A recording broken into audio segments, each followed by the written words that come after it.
No one was supposed to notice. For laps. That's all it took. The car never pushed. It never attacked a braking zone. It never even crossed the line on a proper flyer. And yet, something didn't feel right. Not wrong, not illegal. Just different. Turn 3 looked too smooth. Turn 9 too flat. There was a calmness in the chassis. A rhythm that doesn't usually exist on day 1. Most engineers missed it. But one didn't. Adrian knew he was watching. And while everyone else saw a slow lap, he saw something buried in the movement. Not the speed, but the balance. Now, here's the thing no one outside the paddock seems to realize. What makes a car fast isn't always visible on the stopwatch. Sometimes, it's in the silence. In the lack of correction. In the way a car doesn't fight the driver. That's what the AMR26 just did. It didn't fight. And for the teams watching, the ones that know how to read behavior before speed, that's what's most terrifying. Because a car that looks fast isn't always fast. But a car that looks easy, on day 1? That's a sign of something deeper. Something embedded. And when the data started circulating behind the scenes, a word began to spread, slowly, cautiously, off the record. They're calling it the trick. The Barcelona session wasn't public. No broadcast. No timing graphics. No official FIA statement. It wasn't even listed as a proper test. Just a functional shakedown. The kind of event meant for system checks, not performance. Each team was allowed limited mileage. No DRS. No high deployment energy runs. And certainly no media. It was a formality, a checkbox. To make sure everything worked. That's what they all agreed to. And yet, the paddock still watched. Not openly. But quietly. From garages. From data feeds. From private trackside observers. Because in Formula 1, every lap tells a story. Even the ones that aren't meant to. Especially those.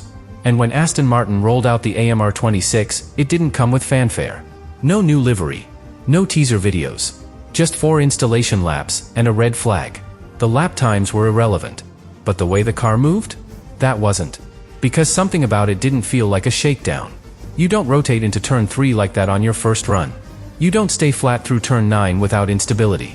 You don't correct mid-corner with that level of micro-input unless the platform is already dialed in. But the most controlled part of all wasn't the car. It was the reaction. Alonso said almost nothing. Stroll kept to the script. And Newey, standing behind the screens, arms crossed, didn't blink. It wasn't just calm. It was coordinated. And that's what makes the AMR26 different. Not just how it behaved on track, but how controlled everything around it seemed off of it. Because if this really was just a system check, then why did it look like a plan? To most of the paddock, it looked like a non-event. A rollout. Nothing more. But for the engineers watching, the ones who've done this year after year, the AMR26 didn't behave like a car in its first miles. It was too calm. Too stable. Too quiet on the wheel. Especially through the long, sweeping corners, where every other car, even the top ones, showed at least some instability.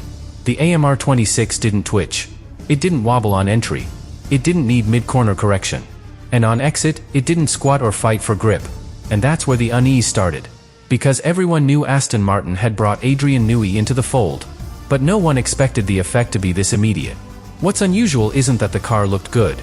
It's that it looked complete. Which, for February, doesn't add up. One Ferrari engineer was overheard saying, "It looks like they've already been through 2 development cycles. Not finished, not polished, but aware. Aware of how to manage load. Aware of where the weaknesses are supposed to be. And aware of how to avoid showing too much." But they did show one thing. In one section of one lap. A movement, or rather, a lack of movement, through turn 7.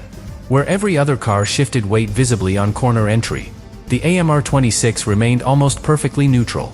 It looked like it was anticipating the turn, rather than reacting to it. That's when someone in the McLaren garage said it. There's something in the floor. Not confirmed. Not proven. But noticed. And that's how it always starts.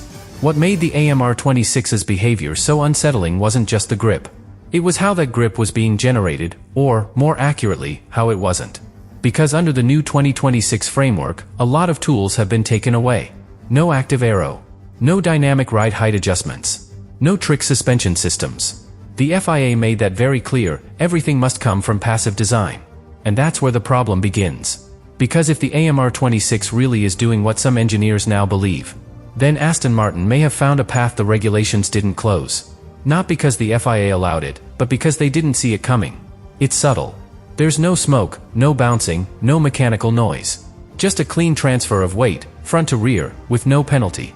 What's being whispered, not officially, not in reports, but behind closed doors, is that the car may be using a geometry-based trick. Something in the floor. Something in the flex. Not electronic.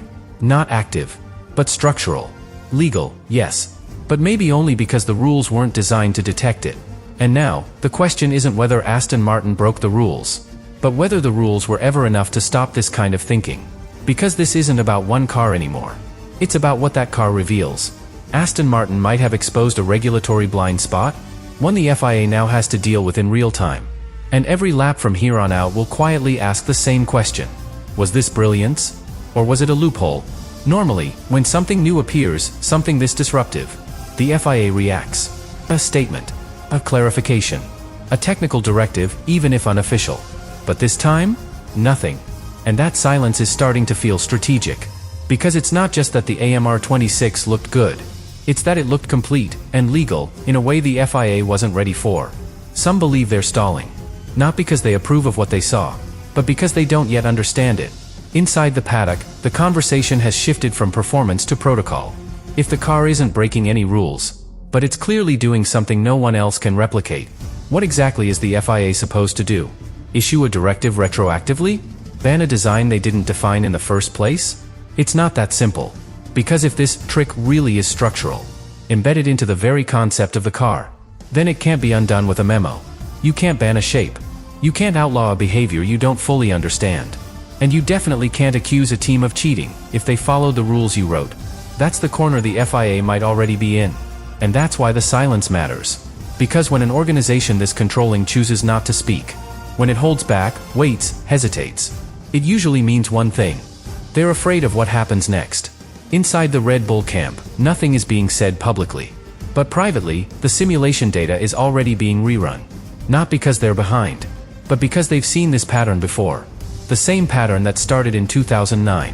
When one car, with one idea, rewrote the field before the first race. Mercedes isn't panicking yet. But key figures have reportedly delayed the release of their next chassis iteration. Because if Aston Martin's concept is legal, then their own concept might be obsolete. McLaren? Already reviewing. Floor geometry. Load mapping. Even weight distribution profiles they thought were settled. No one's copying yet. Because they don't know what to copy. But the fear isn't about imitation. It's about timeline. Because if Aston Martin is 6 weeks ahead in understanding, that advantage only compounds. Every update from here on is built on top of a foundation. And right now, it looks like Aston Martin's foundation might be different from everyone else's. Worse still, it might be better. And the longer it takes for other teams to understand what they're seeing, the harder it will be to close that gap. Because in Formula One, the first real advantage isn't top speed. It's clarity. And Aston Martin, somehow, already seems to know what kind of car 2026 demands, before the rest of the field has even figured out what's allowed. This isn't just innovation. It's anticipation. And it's why some insiders now believe this trick isn't just clever. It's dangerous.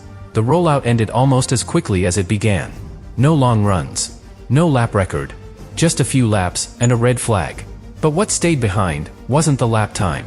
It was a question. Unanswered. Unavoidable. Because if Aston Martin's trick is real, if it's something embedded, structural, invisible to the eye but devastating on the stopwatch, then it's already too late to stop it. You can't ban it mid-season without rewriting the rules. You can't neutralize it without understanding it. And right now, most teams still don't. There are whispers that NEWEY'S won't speak publicly about it until after the second test. That Alonso's silence is intentional. That the team already knows how fast the car really is, but chose not to show it. And that, in itself, might be the most dangerous part. Because the AMR26 isn't terrifying because of what it did. It's terrifying because of what it didn't do. It didn't push. It didn't struggle. It didn't reveal its ceiling. It simply worked. And when a Formula One car works this early, without drama, without correction, without instability, it usually means one of two things. Either the team got lucky, or they saw something before everyone else did. And if it's the second, then this season may already be walking a very narrow line. Because if what's buried in the AMR26 ends up rewriting how teams understand passive aero, then this wasn't a shakedown. It was a warning. And the grid hasn't fully understood it yet.